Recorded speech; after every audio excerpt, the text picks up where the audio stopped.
Hi, my name is Gibson, and I'm the creator of the Personal Development School. This is your daily breakthrough video, and in this video, I'm going to talk to you a little bit about how to reduce feelings of loneliness and social isolation. And I'm actually going to take you through an exercise to sort of leapfrog off of last week's video.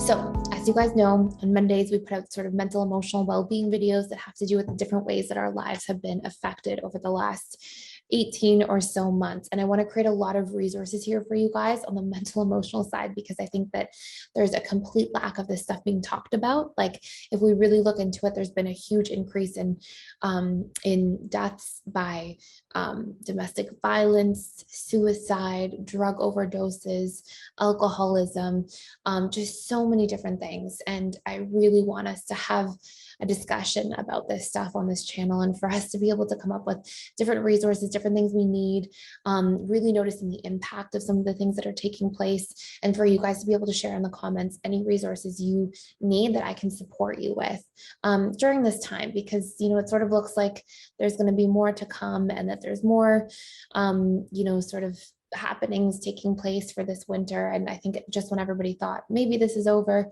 it doesn't necessarily seem like it is quite yet. So, I want you guys to feel really comfortable putting in the comments like anything you need. And what we're going to do as a team here is go through the different comments, touch on different topics, and try to just provide as many free resources as we can on every Monday of each week. That day may be subject to change, but that's how we're doing it for now. Just so we can touch on like some important things and share tools and all that kind of stuff. So I know there's been a lot to do with like social isolation, feelings of loneliness. And so we're going to do this little two-part series. And in part two here for today, we're going to talk about an exercise that you can literally grab your pen and paper if you want to and go through it with me right now.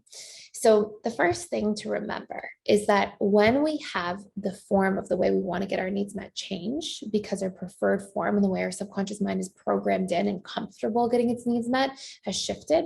So for example, like maybe we were used to getting our needs met by going into work and talking to people every day and doing all these different things and going to social events and dinners and seeing our friends and hanging out with people on the weekend. And maybe that's sort of being pulled away a little bit. Well, now these patterns we have, these habits we have, our subconscious has to go through this small grieving process because the things we were attached to are now changing forms. The longer it takes for us to adapt and get our needs met in new forms, the harder and more painful the experience becomes. Why? Because pain is a feedback loop at the emotional level. It's there to literally let you know when your needs are not being met, right? It's there to say, hey, something's out of alignment, pay attention. That's why we, for example, at a biological level, have like hunger pains to let us know we need to eat, or thirst to let us know we need to drink water. So that all of those things are feedback loops for us. And when we don't work with that consciously to speed up the process, we, as a byproduct, kind of lengthen the autopilot process that our mind goes through.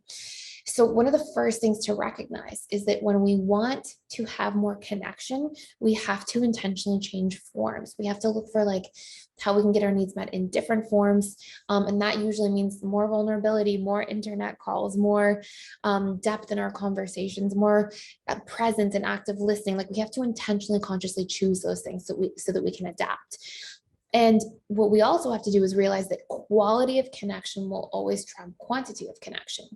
And so we can look for what actually makes interacting meaningful for us. So I'm going to take you through a few key questions that will help you investigate this intentionally so that you can then create strategies for yourself to support yourself in achieving these things that bring meaning to your relationships and connections. So number one is what makes interactions meaningful for me? It's a really powerful question to ask yourself in general, because when we ask ourselves this question, we start to recognize our own patterns, our own needs, our own desires. And when you look, you may find that deep conversation is meaningful for me. When I feel seen and heard and understood by somebody, it's meaningful for me. When I feel validated by somebody, it's meaningful for me. When I feel encouraged and supported, it's meaningful for me. When I go out and try new things with somebody, it's meaningful for me. When I have intellectual or philosophical debates, it's meaningful for me. When I can share my opinions and ideas with somebody and they're received, it's meaningful for me. When I'm listening to somebody and helping somebody. So, I mean, I could go on and on, but what I want you guys to do is sit here and just ponder that for a moment, like think about it and ask yourself, like, what brings meaning to my interactions? Because once you know this stuff, you can then go out into the world and reverse engineer it. So that's question number one. Number two, what are my favorite relationships in my life historically and why? What needs did they meet? So, this isn't me saying like romantic versus friendship. I mean, like the people in your life who have been most meaningful to you. Was it the best friend you've had for a very long time? Was it in childhood a friend that really stands out to you? Was it a family member you've always been close to? And there may be multiple, but I would pick some of the most meaningful relationships in your life and ask yourself, why did these matter so much to me?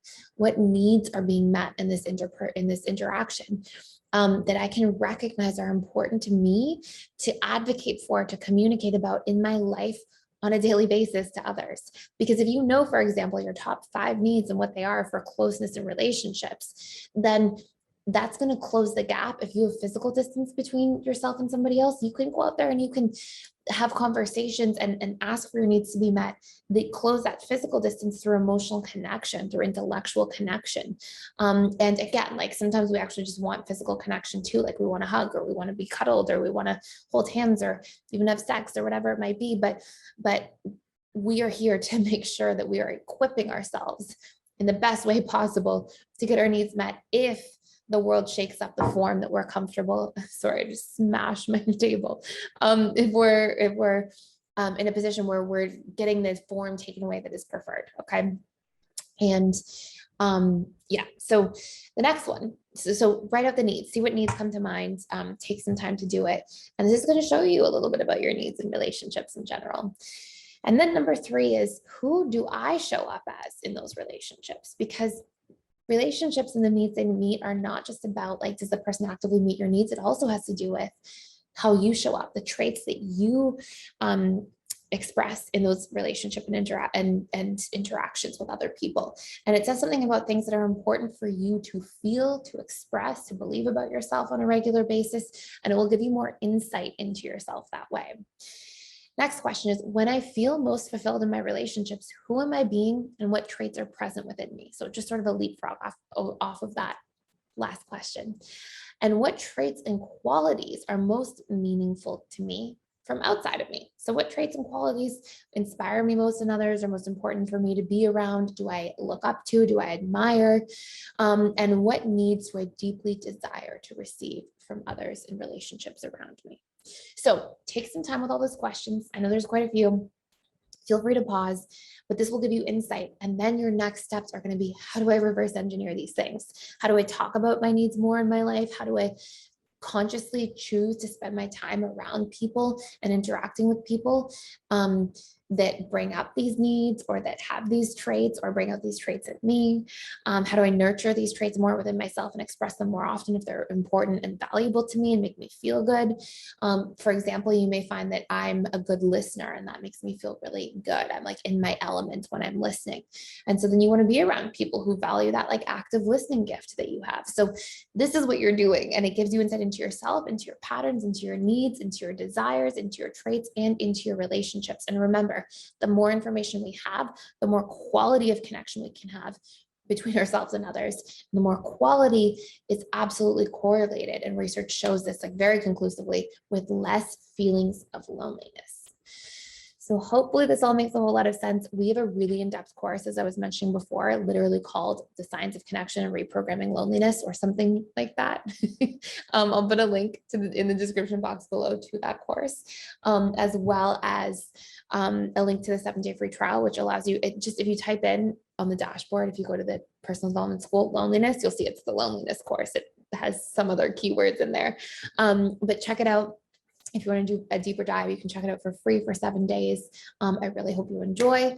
Thank you so much for being here and for watching. Please like, share, and subscribe if you haven't already, and I will see you in the next video.